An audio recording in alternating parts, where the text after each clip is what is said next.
Dear students, respected parents, my Facebook friends, YouTube subscribers, बच्चों कल किसी निजी कारण से आप लोग की क्लास नहीं हो पाई थी,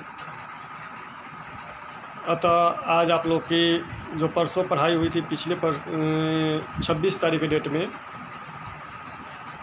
उससे आगे हम बताने जा रहे हैं जो आपके रियल नंबर जो लेसन चल रही है, रियल नंबर लेसन का लास्ट चैप्टर है। इसके बाद आपको 30 तारीख के डेट में टेस्ट होगी और जिस प्रकार आप लोग इससे पीछे बार टेस्ट दिए हैं ठीक उसी प्रकार से आप लोग को टेस्ट देना होगा। बच्चों, हमने कुछ क्वेश्चन भी दिए थे आप लोग को बनाकर हमारे आईडी पे भेजने के लिए। उसमें कुछ ऐसे बच्चे हैं जिनका बना हुआ आया भी है। जब हम आप लोग को ये वीडियो पोस्ट कर दे रहे हैं, वीडियो पोस्ट करने के बाद वैसे बच्चे को हम ग्रुप में नाम डाल देंगे कि जो बच्चे क्वेश्चन बनाकर हमारे पास भेजे हैं।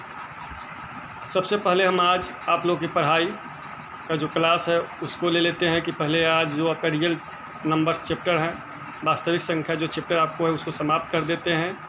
उसके बाद आप लोगों को पुनः एक बार बता दे रहे हैं कि 30/4 के डेट में आप लोग को टेस्ट वही टाइम रहेगा, 7 बजे से टेस्ट देना होगा। क्वेश्चन आप लोग के पास जैसे जैसे पिछले बार मिली हुई थी उसी तरह से मिलेगी और जिस प्रकार आप लोग क्वेश्चन को हल करके हमारे पास भेजे हुए थे उसी तरह से आप लोगों को क्वेश्चन को हल करके हमारे आईडी पे भेजना होगा। पहले आज की क्लास हम कर लेते हैं। चलिए सबसे पहले हम लोग चलते हैं क्लास में। बच्चों, आप लोग 9th क्लास में पढ़े हुए होइएगा और पढ़ाए हुए भी थे हम शांत और अशांत के बारे में। शांत दशमलव और अशांत दशमलव, शांत दशमलव आवर्ती और अशांत दशमलव आवर्ती। जब हम किसी भी परमेय संख्या जो होती है, परमेय संख्या जो P/Q के रूप में होती है, मतलब बट्टा में होती है, अगर हम नीचे वाले से ऊपर वाले में भाग देते हैं, अगर वो दशमलव में पूरी कट जाती है तो वह शांत होता है और दशमलव में अगर पूरी नहीं कटती है तो वह अशांत होता है। तो हम शांत होने के लिए आपको 3 वो शर्त लिखवाए हैं। यह 3 शर्त जो फॉलो करेगा, 3 में से कोई एक भी शर्त अगर फॉलो करेगा तो वह शांत होगा। अगर ये तीनों में से कोई भी शर्त फॉलो नहीं करेगा तो वह अशांत होगा। जैसे पहला शर्त क्या था शांत होने की शर्त, कोई भी इनके हर में 2 या उनके गुणज हो, मतलब 2 हो चाहे 2 का गुणज हो। जैसे में 5/16, तो 5/16 का अर्थ हुआ 5/2 गुणे 2 गुणे 2 गुणे 2, मतलब 16 को हम 4 बार 2 में बांट दिए थे, यहाँ लिख दिए 5/2⁴, अर्थात 2 का गुणज है इसलिए शांत होगी। दूसरा शर्त है कोई भी इनके हर में मतलब नीचे 5 या उनके गुणज हो, अर्थात देखिए 12 जैसे में दिए हैं 12/125, तो 12 और 5×5 = 25, 125 को हम 5 के 3 बार गुना कर सकते हैं तो लिखेंगे 12/5 अर्थात कि यह अगर 5 भी रहेंगे तो वह शांत होगा। तीसरा है कोई भी इनके हर में 2 गुणे 5 हो या 2 एवं 5 के गुणज भी हो तो उनका गुणनफल जो होगा वह शांत होते हैं। जैसे 17/40, तो 17/40 को हम लिख सकते हैं 2 दूना 4 दूना 8, 8×5 = 40, तो 17 के 17 2 के पावर 3 और गुणे 5, अर्थात 2 गुणे 5 अगर हर में होगा तो शांत होगा, हर में 5 होगा तो शांत होगा या 2 होगा तो शांत होगा। फिर से सुनिए कि यदि हर में 2 हो तो शांत होगा, 5 हो तो शांत होगा, 2 गुणे 5 होगा तो शांत होगा, इसके अलावे 2 का गुणज भी होगा तो शांत होगा, 5 का गुणज भी होगा हर में तो शांत होगा और 2 गुणे 5 के गुणज भी होगा तो शांत होगा। इसके अतिरिक्त यदि मान लीजिए कि अगर दिया हो यहाँ 11/2 और गुणे 5 और गुणे 7, मतलब ये 2 गुणे 5 के अलावा भी अगर 2 कोई अलग से अंक आ जा रहे हैं, मतलब ये 2 गुणे 5 के अलावा भी कोई अलग से अंक आएंगे तो वह अशांत होते हैं, शांत नहीं होते हैं। तो इसी पे आधारित, इसी 3 पॉइंट पे आधारित आपको चैप्टर जो बनाना है उसी चैप्टर को हम लेकर चलते हैं। अब आप हम लोग को चैप्टर में शुरुआत करते हैं। जो चैप्टर जो पढ़ना है हम लोग को उसको देखते हैं। तो प्रश्नावली 1 के डी में आपको पहला क्वेश्चन है रिक्त स्थान को पूर्ति करना, और उसमें आपको जब किताब आपके सामने में होगी तो क्वेश्चन नंबर 1 में दिया हुआ है 23/2 और 5 के 23/2 और गुणे 5/2। तो हम आप लोग को इससे पहले वाले पॉइंट में बताएं हैं कि यदि नीचे हर में 2 और 5 हो तो वह शांत होता है। तो इसलिए पहला जो पॉइंट होगा वह शांत हो गया।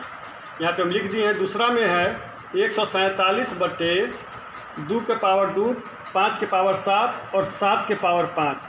तो यहाँ पे एक अलग से 7 चले आ रहे हैं, इसलिए यह अशांत होगा, जो हम लिख दिए हैं।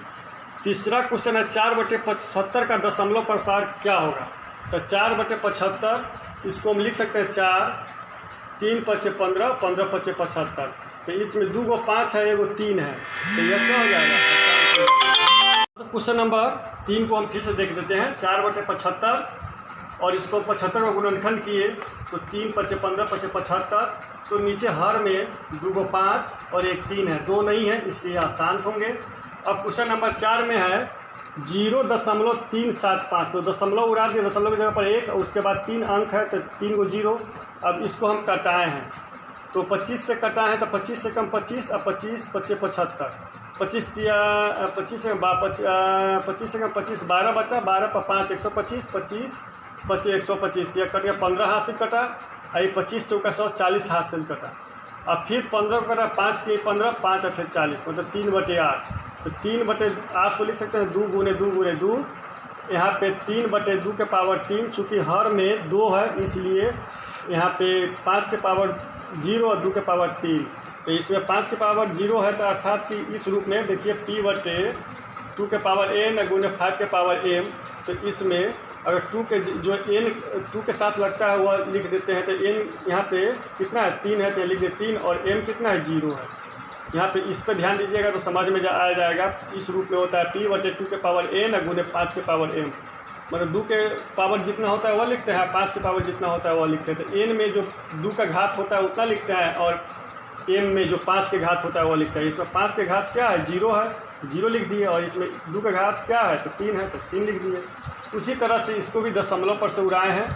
दशमलव जैसे 1 2 3 .096 था, तो दशमलव की जगह पर 1, इसके बाद 3 गो अंक है तो 3 को 0।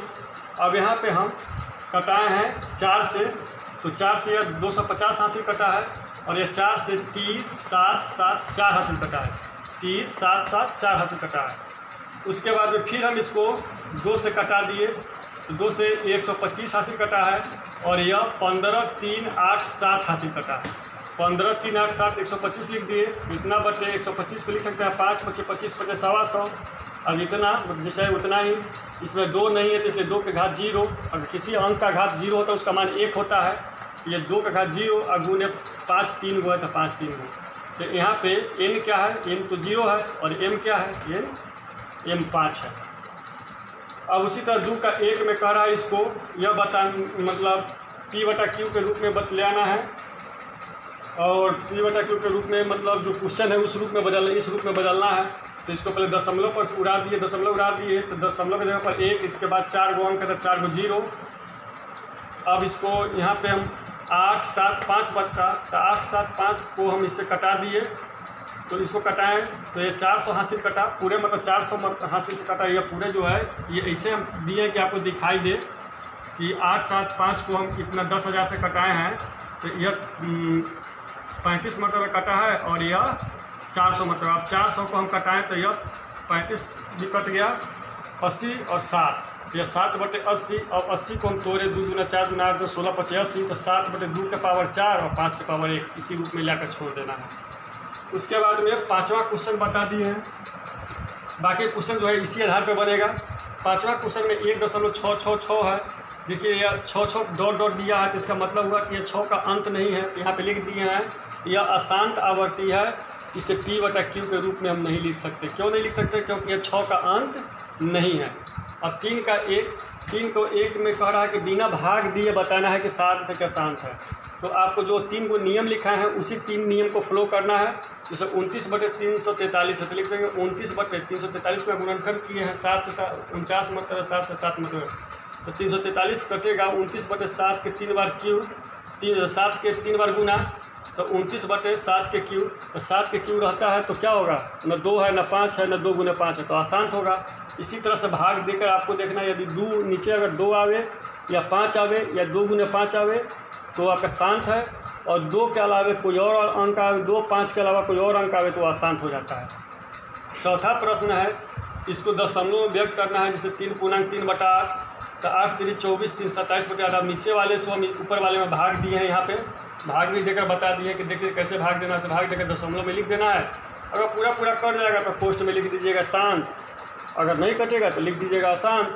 5वां प्रश्न जो है इसमें कह रहा है कि इसको p बटा कौन इसमें परमेय संख्या के रूप में लिखा सकता है और कौन परमेय संख्या के रूप में नहीं लिखा सकता है। तो पहला क्वेश्चन जो देख रहा है कि ऊपर रेकरिंग दिया हुआ है, तो अर्थात रेकरिंग दिया हुआ है उसका मतलब फिर रिपीट कर रहा है। रेकरिंग का अर्थ होता है कि फिर उसी अंक को रिपीट करना, दोहराना।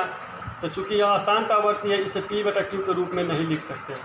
दूसरका में है तो देख रहे हैं कि अभी आपको डॉट डॉट डॉट डॉट है, मतलब अनंत तक ले डॉट जा रहा है, तो इसलिए वो क्या होता है, जो डॉट डॉट वाले रेखा होते हैं वह अपरिमेय संख्या होती है। उसके बाद सी में है जो आपका पहला क्वेश्चन है उसी तरह से उसमें है, ये भी वही लिखेंगे अशांत आवर्ती है, इसे p बटा q के रूप में हम नहीं लिखेंगे। जो में चिन्ह भी लगा दिए हैं कि जो ए में लिखेंगे वहीं सी में भी लिखेंगे। अशांत आवर्ती है, इसे p बटा q के रूप में नहीं लिख सकते। और डी में है वो भी डॉट डॉट रेखा के द्वारा तो लिखेंगे यह परमेय संख्या नहीं है, क्योंकि यह अपरमेय संख्या है। इस तरह से आप लोग का जो चैप्टर जो है समाप्त हुआ। और लेसन 1 में जो 4 गो चैप्टर थे, 1 के ए, 1 के बी, 1 के सी और 1 के डी, ये चारों लेसन आप लोग का समाप्त हुआ, अर्थात रियल नंबर चैप्टर आप लोग का समाप्त हुआ। आप लोगों को 30/4 के डेट में रियल नंबर चैप्टर का टेस्ट देना होगा। आप लोग आज से कल तक जो भी दिक्कत हो, जो भी परेशानी हो, बनाकर देख लीजिएगा। जो दिक्कत हमसे पूछ लीजिएगा, अन्यथा आप लोग को 30 तारीख के डेट में 7 बजे आप लोग को पुनः क्वेश्चन मिलेगी। आप लोग तैयार रहिएगा अपने अपने मोबाइल लेकर 7 बजे एग्ज़ाम देने के लिए। आज 28 तारीख के डेट में आप लोग का हम यहीं पर पढ़ाई स्टॉप करते हैं, क्योंकि आप लोग का लेसन समाप्त हुआ। धन्यवाद।